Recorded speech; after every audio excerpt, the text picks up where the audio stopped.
Donc, dans cette vidéo, on va voir les attributs sur les modèles ou appelés aussi annotations. Donc, les attributs imposent des règles sur les propriétés d'un modèle.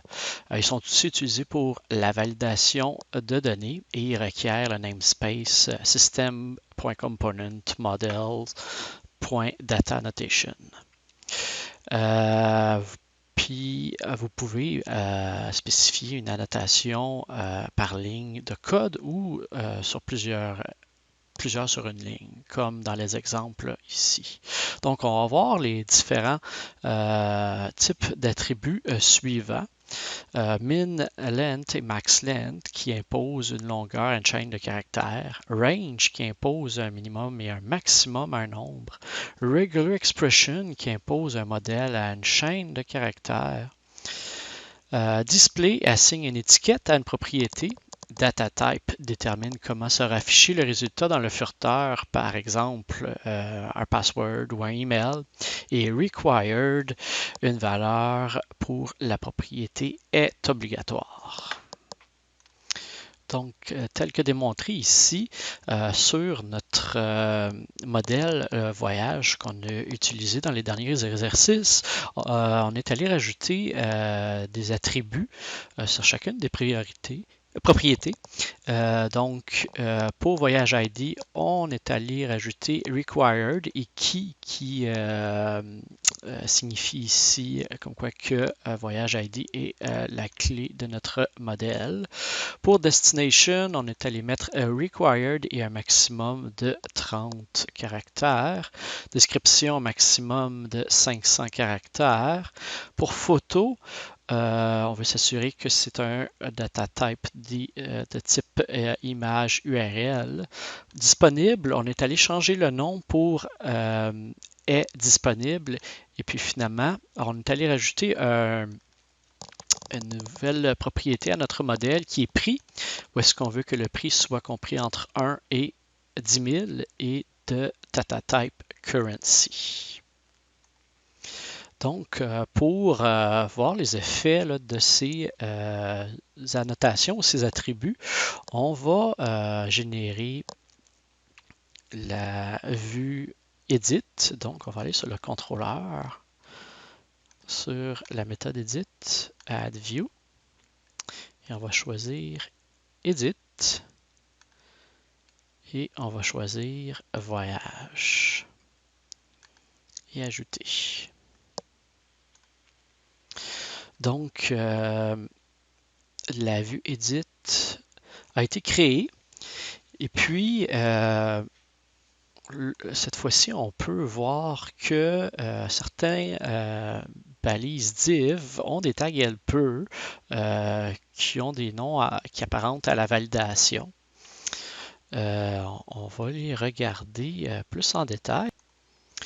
Donc, le premier qu'on voit, c'est un span ou dans certains cas, on pourrait utiliser un div pour le tag helper ASP Validation for pour chacun des attributs de notre modèle. Donc, celui-ci sert à afficher un message d'erreur si notre annotation qu'on a mis pour cette propriété-là n'est pas respectée. On a un exemple ici là, où est-ce que Voyage ID, le champ est requis, donc on ne peut pas soumettre un Voyage ID nul.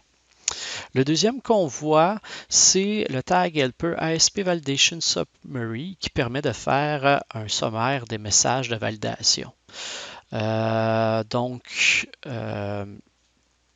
ce tag helper-là comporte, je peux dire, trois valeurs possibles. All pour afficher tous les messages d'erreur. Mode Only qui affiche seulement les messages d'erreur du modèle entier, puis exclut les messages d'erreur individuels de chacune des propriétés, celles qu'on retrouverait là, ici là, dans le ASP Validation for, ou None qui affiche aucun message d'erreur. Donc, si on veut voir de quoi ça a l'air, on va exécuter notre code.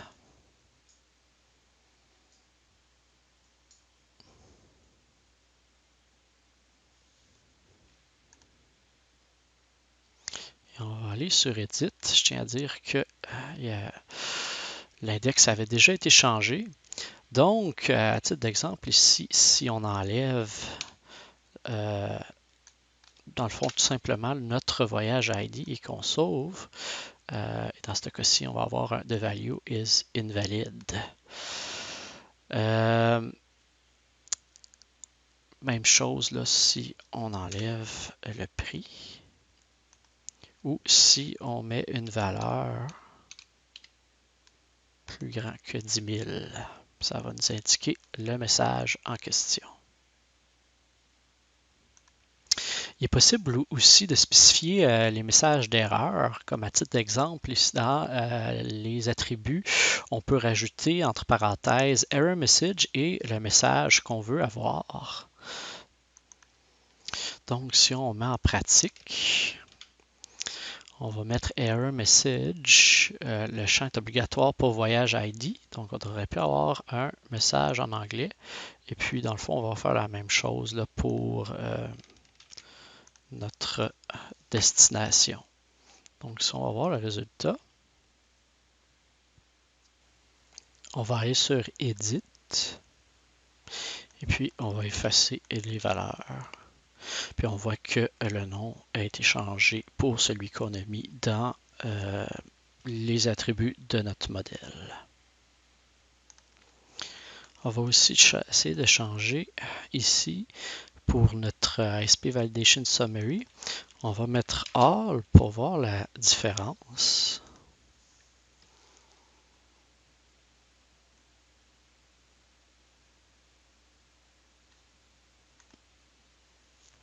Donc, toujours dans Edit.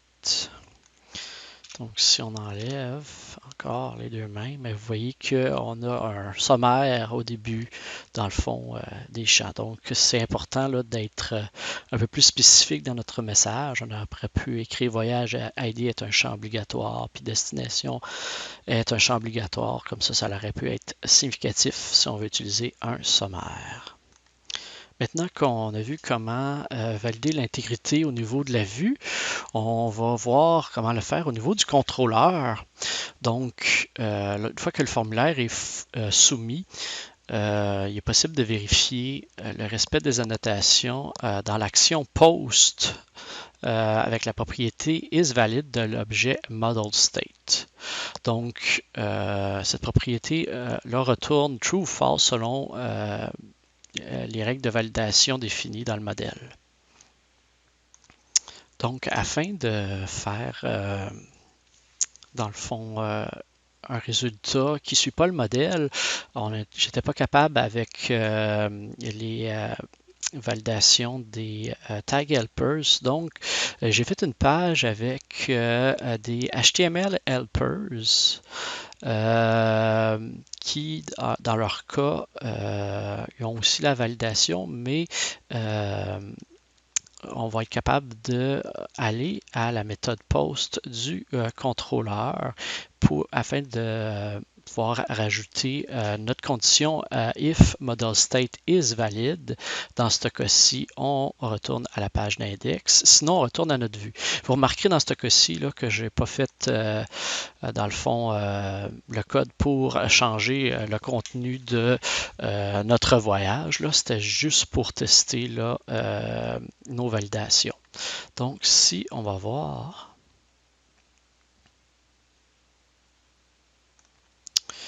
On va aller dans Edit Model State. Et puis juste avant, je vais aller mettre un breakpoint ici pour voir comment ça va réagir. Donc, si j'enlève le ID et je sauve, quand j'arrive ici, ben, notre propriété isValid est à false et qui retourne vers la vue. Donc, si on continue, à ce moment-là, il nous retourne ici et puis on a un message de value is invalid. Là, c'est pas la même page que tantôt, c'est pas celle que j'ai traduit. Par contre, si on fait un autre edit et puis qu'on sauve tout simplement, ben là, à ce moment-là, qu'on sauve tout simplement, à ce moment-là, on va voir que mon model state est bien et bien valide. Et puis si on veut voir vraiment le potentiel de notre ASP Validation Summary, ici on va le remettre à Model Only. Et puis, ça c'est pour mon edit.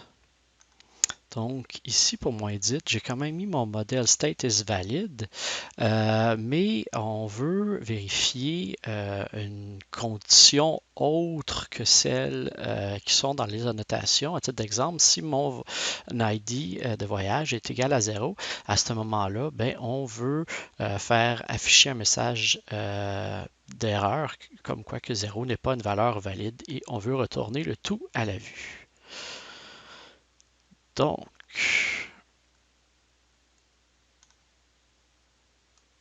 ici, si je m'en vais dans mon edit et que je mets une valeur à 0, à ce moment-là, eh bien, j'ai 0 n'est pas une valeur valide dans les deux cas. Là.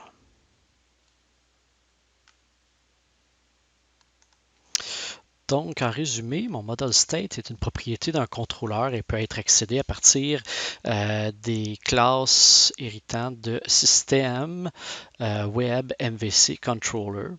C'est une collection de noms et de valeurs et de messages d'erreur qui ont été soumis au serveur lors d'un post. Et il y a deux rôles. La première, c'est de stocker les valeurs soumises au serveur et la deuxième, c'est de stocker les erreurs de validation associées à ces valeurs.